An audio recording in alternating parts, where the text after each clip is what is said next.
So chaos for me was the idea that chaos means the space or the void in which before time began, and also reflected on the chaos theory, so the idea that small decisions and ripples that we make in everyday life slightly affect each other, and our lives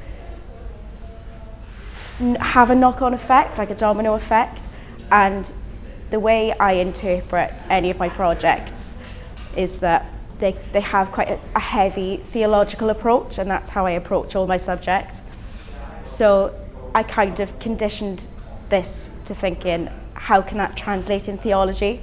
So the first chaotic happening, if you're a creationist, would be that Eve ate from the tree in the Garden of Eden.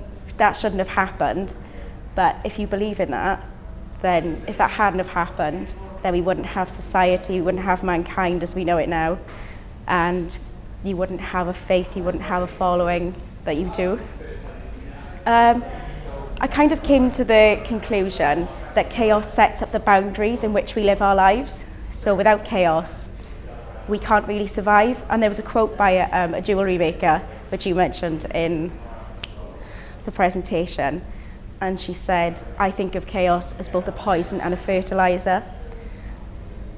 And you can't have chaos and you can't have life and new beginnings without endings, and endings make space for new life, and then new life offers perspective and growth.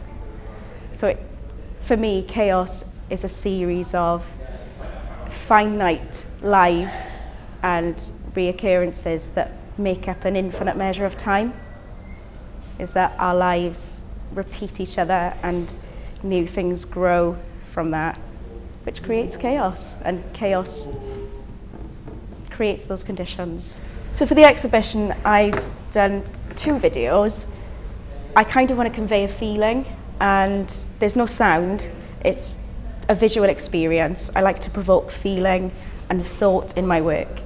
I like to use theology as a foundation for what I do, and I like to use it as a universal language, so I like to use it that it can be understood and translated by everybody.